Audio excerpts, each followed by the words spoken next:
नमस्कार, मैं दिव्या। स्वागत है आपका हमारे राजनीतिक बुलेटिन में। बिहार में बिगड़ती कानून व्यवस्था, तेजस्वी यादव का आरोप। बिहार में अपराध के बढ़ते मामलों पर नेता विपक्ष तेजस्वी यादव ने मुख्यमंत्री नीतीश कुमार को निशाने पर लिया है। उन्होंने आरोप लगाया कि राज्य में मर्डर, दुष्कर्म और लूट की घटनाएं लगातार बढ़ रही हैं, जबकि मुख्यमंत्री इन मुद्दों पर चुप हैं। तेजस्वी ने कहा कि पुलिस शराबबंदी के नाम पर धन शोधन में लगी है। उन्होंने सीएम से सवाल किया कि क्यों स्थानीय जनप्रतिनिधियों और मंत्रियों को उनके दौरे में शामिल नहीं किया जाता है। पीएम मोदी का अमेरिका दौरा, क्वाड शिखर सम्मेलन और प्रवासी कार्यक्रम। प्रधानमंत्री मोदी 21 से 23 सितंबर 2024 को अमेरिकी का दौरा करेंगे, जहां वे विल्मिंगटन, डेलावेयर में चौथे क्वाड लीडर्स शिखर सम्मेलन में भाग लेंगे।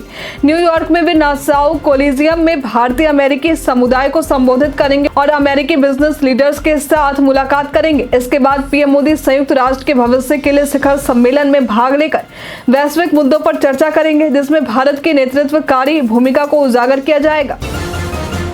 जदयू का एक देश एक चुनाव के समर्थन में बयान। बिहार के मुख्यमंत्री नीतीश कुमार की पार्टी जनता दल यूनाइटेड ने एक देश एक चुनाव की नीति का समर्थन किया है। जदयू के कार्यकारी अध्यक्ष संजय झा ने कहा कि केंद्रीय मंत्रिमंडल ने पूर्व राष्ट्रपति रामनाथ कोविंद की समिति की सिफारिशें स्वीकार की हैं। नीतीश कुमार ने इस नीति को सुशासन के लिए महत्वपूर्ण बताया है। पार्टी ने विभिन्न औद्योगिक संगठनों के साथ विचार विमर्श करके इस पहल का समर्थन किया है, जो चुनावी सुधारों में मददगार साबित होगा। बिहार कांग्रेस का संगठनात्मक पुनर्गठन, नए नेताओं को जिम्मेदारी। बिहार कांग्रेस चुनाव से पहले अपने संगठन को मजबूत करने की तैयारी कर रही है। कागजी और निष्क्रिय प्रखंड अध्यक्षों को हटाकर नए नेताओं को नियुक्त किया जाएगा। प्रदेश प्रभारी मोहन प्रकाश ने सामाजिक समीकरणों को ध्यान में रखते हुए प्रखंड समितियों के गठन की समय सीमा तय की है। नेताओं ने राजद का सहारा छोड़कर कांग्रेस को आत्मनिर्भर बनाने की आवश्यकता पर जोर दिया। कांग्रेस विधानसभा चुनाव में 40 से 50 सीटें जीतने की उम्मीद कर रही है। आईजी शिवदीप लांडे ने राजनीतिक जुड़ाव की अटकलें नकारी। पूर्णिया के आईजी शिवदीप लांडे ने फेसबुक पोस्ट के माध्यम से किसी राजनीतिक दल से जुड़ने की अटकलों को गलत बताया है। उन्होंने स्पष्ट किया है कि ना तो किसी पार्टी से बातचीत हुई है और ना ही वे किसी पार्टी की विचारधारा से जुड़ने जा रहे हैं। लांडे ने हाल ही में 18 वर्षों की सेवा के बाद इस्तीफा दिया था और बिहार में रहने का इरादा जताया है। उन्होंने सभी को उनके प्रति मिले प्यार के लिए आभार भी प्रकट किया है। लैंड फॉर जॉब घोटाला मामले में लालू प्रसाद यादव की मुसीबतें बढ़ी। राजद सुप्रीमो लालू प्रसाद यादव के खिलाफ लैंड फॉर जॉब घोटाले में मुकदमा चलाने की अनुमति केंद्र सरकार ने दे दी है। सीबीआई ने राउज एवेन्यू कोर्ट में फाइनल चार्जशीट की। अगली सुनवाई 15 अक्टूबर को होगी। इसके अलावा मनी लॉन्ड्रिंग से जुड़े मामले में भी लालू प्रसाद यादव और उनके परिवार के सदस्यों को समन जारी किया गया है। ये मामला 2004 से 2009 के बीच का है, जब लालू प्रसाद यादव रेल मंत्री थे। हरियाणा चुनाव, महिला वोटरों को लुभाने के लिए पार्टियों के वादे। हरियाणा विधानसभा चुनाव में भाजपा और कांग्रेस ने महिलाओं के लिए मासिक भत्ते का ऐलान किया है। भाजपा ने लाडू लक्ष्मी योजना के तहत 2100 रुपए देने का प्रस्ताव रखा है, जबकि कांग्रेस ने 2000 रुपए की पेशकश की है। अन्य राज्यों में भी महिलाओं को मासिक भत्ता मिल रहा है, जैसे मध्य प्रदेश में 1250 रुपए, छत्तीसगढ़ में 1000 रुपए और महाराष्ट्र में 1500 रुपए। ये योजनाएं महिलाओं को आर्थिक सहायता प्रदान करने के लिए बनाई गई। नवादा में अगलगी की घटना मामले में राजद ने किया 7 सदस्यीय जांच टीम का गठन। बिहार के नवादा में महादलितों टोलों के करीब 80 घरों में आग लगने से हड़कंप मच गया। पुलिस ने 21 घरों के जलने की पुष्टि की है। इस घटना को लेकर राजद ने 7 सदस्यीय जांच टीम का गठन किया, जिसमें प्रमुख सदस्य उदय नारायण चौधरी हैं। टीम 3 दिनों के भीतर रिपोर्ट पेश करेगी। आग की घटना नदी किनारे सरकारी जमीन पर बसे लोगों के घरों में हुई है, जिसके बाद पुलिस ने 15 लोगों को गिरफ्तार किया है।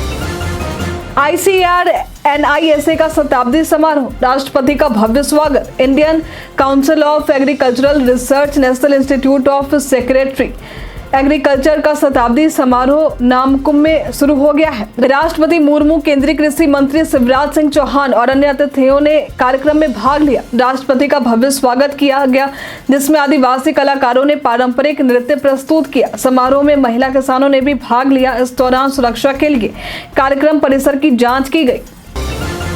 महबूबा मुफ्ती का किंग मेकर दावा, कश्मीर के चुनावी समीकरण। महबूबा मुफ्ती ने एक रैली में कहा है कि कश्मीर का किंग मेकर उनकी पार्टी पीडीपी होगी और बिना इसके कोई सरकार नहीं बन सकेगी। उनका ये बयान चुनावी माहौल में चर्चा का विषय बन गया है, खासकर जब पीडीपी पिछले चुनावों में कमजोर हुई है। उन्होंने कांग्रेस नेशनल कॉन्फ्रेंस गठबंधन पर निशाना साधते हुए कहा कि इनके साथ आने से कश्मीर में हिंसा बढ़ी है। पीडीपी चुनावी मुकाबले में 10 से 15 सीटें जीतने की उम्मीद कर रही है, जिससे वे अपनी राजनीतिक स्थिति मजबूत कर सके। अतीसी की प्राथमिकता, महिला सम्मान योजना लागू करना।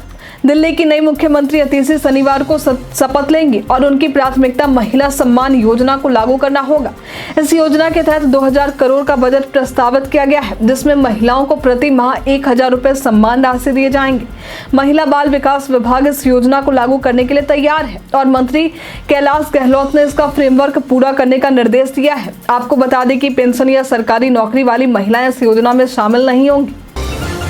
उत्तर प्रदेश में लोजपा आरवी की एंट्री, 2027 चुनाव की है तैयारी। चिराग पासवान की लोक जनशक्ति पार्टी रामविलास ने 2027 के उत्तर प्रदेश विधानसभा चुनाव में भाग लेने की घोषणा की है। पार्टी के सांसद सामवीर चौधरी ने बताया कि उम्मीदवारों के नाम तय करने की प्रक्रिया शुरू हो गई है। चिराग पासवान राज्य में राजनीतिक पहचान बनाने के इच्छुक हैं और लोजपा आरवी कार्यकर्ताओं का मजबूत आधार बनाने और युवाओं को जोड़ने के लिए सदस्यता अभियान भी चलाया जाएगा। केजरीवाल की चुनावी तैयारी, जनता की अदालत का आयोजन। आम आदमी पार्टी के संयोजक अरविंद केजरीवाल 22 सितंबर को दिल्ली के जंतर मंतर पर जनता की अदालत का आयोजन करेंगे। इस कार्यक्रम में वे भाजपा के खिलाफ अपनी बातें रखेंगे। केजरीवाल ने पहले ही कहा था कि वो मुख्यमंत्री की कुर्सी पर तभी बैठेंगे जब जनता उन्हें दोबारा चुने। 21 सितंबर को अतिथि नए मुख्यमंत्री के रूप में शपथ लेंगे, जबकि केजरीवाल हरियाणा चुनाव अभियान की शुरुआत भी करेंगे, जिसमें वे 11 जिलों में कार्यक्रम में भाग लेंगे। बीमा भारती के आवास पर पुलिस ने की कुर्की। राजद की प्रदेश उपाध्यक्ष और पूर्व विधायक बीमा भारती के पूर्णिया स्थित आवास पर पुलिस ने कुर्की की है, जो गोपाल यादुका के मर्डर कांड से संबंधित है। बीमा भारती का बेटा राजा कुमार फरार है, जबकि उनके पति अवधेश मंडल ने कोर्ट में सरेंडर कर दिया है। इस कांड में राजा कुमार पर आरोप है कि उसने शूटरों को हायर किया था। बीमा भारती हाल ही में चुनावी हारों के बावजूद आरजेडी में प्रमोट की गई थी। नितिन गडकरी का परिवारवाद और जातिवाद पर जोरदार हमला। केंद्रीय सड़क एवं परिवहन मंत्री नितिन गडकरी ने नागपुर में कार्यक्रम के दौरान भाई भतीजावाद और जातिवाद की राजनीति पर तीखा हमला किया है। उन्होंने कहा है कि कुछ लोग अपने परिवार के सदस्यों के लिए टिकट मांगते हैं, जो समाज के लिए उचित नहीं है। गडकरी ने स्पष्ट किया कि वोटरों को अपने अधिकार का प्रयोग करना चाहिए और जातिवाद का समर्थन करने वालों के खिलाफ सख्त कार्रवाई की जाएगी। उन्होंने अपने राजनीतिक अनुभव साझा करते हुए कहा कि योग्यताओं पर ध्यान केंद्रित करना चाहिए।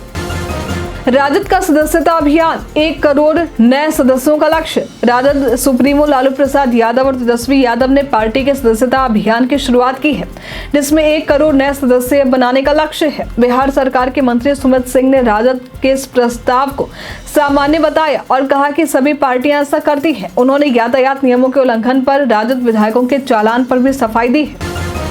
अजित पवार ने राहुल गांधी पर विवादास्पद टिप्पणियों की आलोचना की। महाराष्ट्र के मुख्यमंत्री अजित पवार ने महायुति नेताओं द्वारा राहुल गांधी पर की गई आपत्तिजनक टिप्पणियों की निंदा की है। उन्होंने कहा है कि गुस्से को जाहिर करने की भी एक मर्यादा होनी चाहिए। पवार ने संविधान में विचार व्यक्त करने के अधिकार की बात की, लेकिन जुबान पर नियंत्रण रखने की आवश्यकता पर जोर दिया। शिवसेना विधायक संजय गायकवाड़ ने राहुल गांधी को 11 लाख रुपए का इनाम देने की घोषणा की थी, जिससे विवाद उत्पन्न हुआ था। हरियाणा में बीजेपी के बागी चेहरे बन रहे परेशानी। हरियाणा विधानसभा चुनाव प्रचार में बीजेपी तीसरी बार जीतने की कोशिश कर रही है, लेकिन गुड़गांव सीट पर बागी नेता नवीन गोयल चुनौती बन गए हैं। केंद्रीय मंत्री पीयूष गोयल ने नवीन को चेतावनी दी कि वे पार्टी के आधिकारिक प्रत्याशी मुकेश शर्मा का समर्थन करें, अन्यथा उनके लिए पार्टी के दरवाजे बंद हो जाएंगे। दूसरी तरफ कांग्रेस के प्रत्याशी मोहित ग्रोवर ने कहा कि लोग बीजेपी को सत्ता से बेदखल कर फिर से कांग्रेस को चुनेंगे।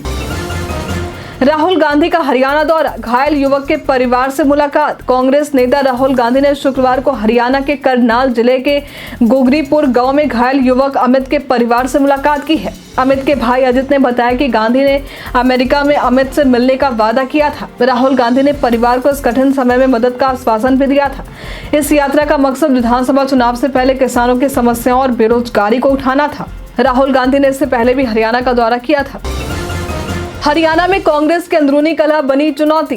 कांग्रेस हरियाणा में सत्ता वापस पाने की कोशिश कर रही है, लेकिन पार्टी के अंदरूनी कलह उसकी बड़ी टेंशन बन गई है। भूपेंद्र सिंह हुड्डा और दीपेंद्र हुड्डा सक्रिय हैं, जबकि दलित नेता कुमारी सैलजा चुनाव प्रचार से दूर है। उनकी चुप्पी कांग्रेस के लिए चिंता का विषय है, क्योंकि दलित वोट बैंक का समर्थन जरूरी है। हुड्डा ने सैलजा को अपनी बहन बताते हुए पार्टी में एकजुटता की बात की है, लेकिन अंतर कलह से कांग्रेस की संभावनाएं प्रभावित हो सकती हैं। लालू प्रसाद यादव की मुश्किलें बढ़ी, सीबीआई को मिली मंजूरी। लैंड फॉर जॉब स्कैम मामले में लालू प्रसाद यादव और उनके परिवार की मुश्किलें बढ़ सकती हैं, क्योंकि गृह मंत्रालय ने सीबीआई को केस चलाने की मंजूरी दे दी है। जदयू प्रवक्ता अरविंद निषाद ने आरोप लगाया कि लालू ने रेल मंत्री रहते जमीन लेकर नौकरी देने का काम किया था। भाजपा प्रवक्ता प्रभाकर मिश्रा ने कहा कि लालू को अपने काले कारनामों का फल भुगतना होगा और जेल जाना तय है। एनडीए ने लालू परिवार पर हमला तेज कर दिया है। आज के लिए इतना ही। जाते जाते एक सवाल, आपकी वन नेशन वन इलेक्शन पर क्या राय है? कमेंट में लिखकर जरूर बताएं। अगले बुलेटिन में हम फिर से लौटेंगे कुछ नई जानकारियों के साथ। हमारे साथ बने रहने के लिए आपका धन्यवाद।